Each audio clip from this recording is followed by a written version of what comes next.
दोस्तों नमस्कार।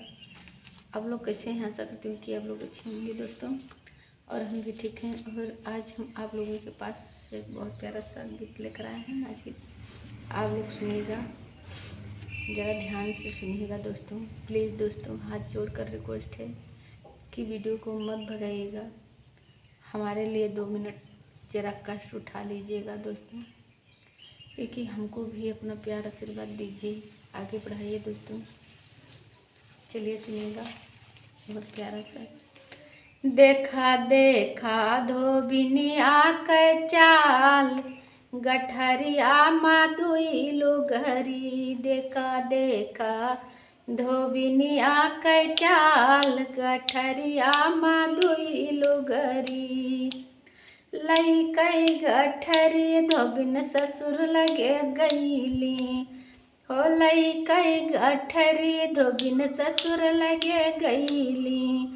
ससुरा कालीन बेल्हा माई, गठरिया माँ दुई लुगरी। मोरे ससुरा कालीन बेल्हा माई, गठरिया माँ दुई लुगरी। देखा देखा धोबिनिया कै चाल, गठरिया माधुई लुगरी। लइकई गठरी धोबिन जियठ लगे गईली, लइकई गठरी धोबिन जियठ लगे गईली। जेठवा कालीन बेल्हा माई, गठरिया माधुई लुगरी।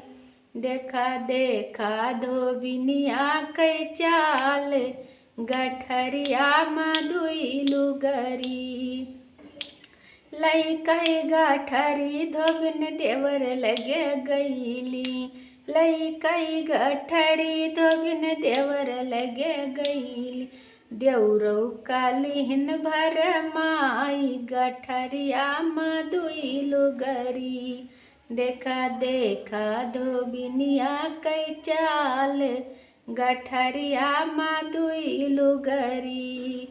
लइकई गठरी धोबिन पिया लगे गईली, लइकई गठरी धोबिन पिया लगे गईली। पीवौ कालीन बेल्हा माई, गठरिया माधुई लुगरी। देखा देखा धोबिनिया कै चाल, गठरिया माधुई लुगरी। देखा देखा धोबिनिया कै चाल, गठरिया माधुई लुगरी। तो दोस्तों कैसा लगा ये गीत आप लोग कमेंट बॉक्स में ज़रूर बताइएगा। तब तक के लिए धन्यवाद। जय माता दी।